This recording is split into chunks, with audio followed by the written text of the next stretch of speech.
This is question number 3 from the SACE Stage 2 Physics Course Companion from Subtopic 2.5 Electromagnetic Induction.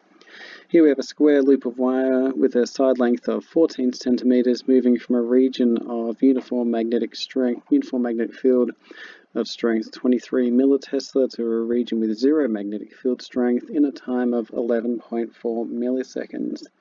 First, we need to determine the potential difference induced in the loop of wire. So before we begin, it's probably easiest to draw a diagram of what's going on. So here we have a square loop of wire with side length 14 centimeters moving from a region of magnetic field strength 23 millitesla into a region with zero magnetic field in a time of 11.4 milliseconds. So even drawing a simple diagram like this helps us understand what's going on and makes our calculations much easier. So to work out the potential difference, we need to use Faraday's law. So here we have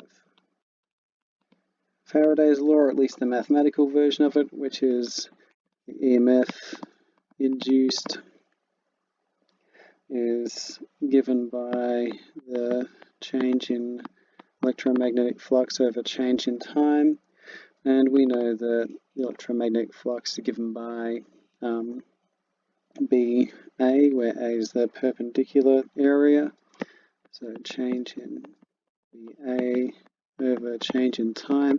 I find it easier to separate this out just a little bit more again.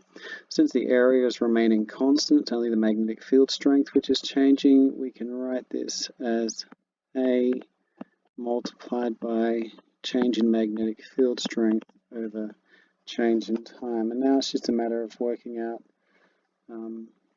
the change in magnetic field strength, change in time, and the area, and that should be about it. So here, since it's a square, the area of a square is just length squared.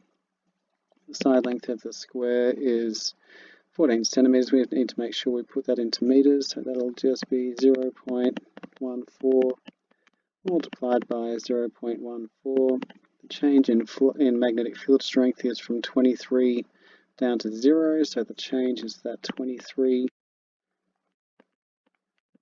millitesla,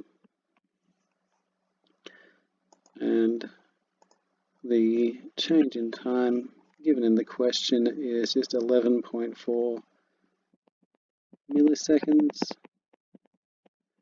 Substituting that into our calculator gives us an EMF of 0.0395 volts.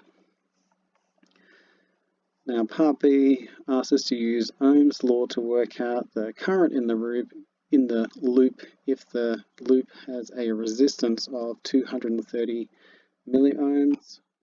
So here, using Ohm's law, V equals IR, therefore I equals V on R.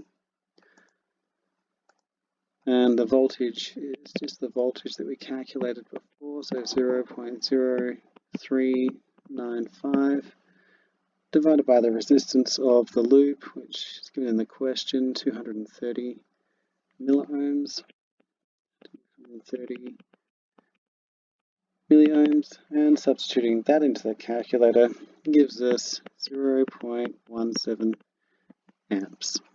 That's fairly straightforward. It's more of a year 11 sort of level of difficulty question. The rest of it's pretty easy. The Faraday's law one's probably the hardest, but even then it's not too bad once we have our diagram.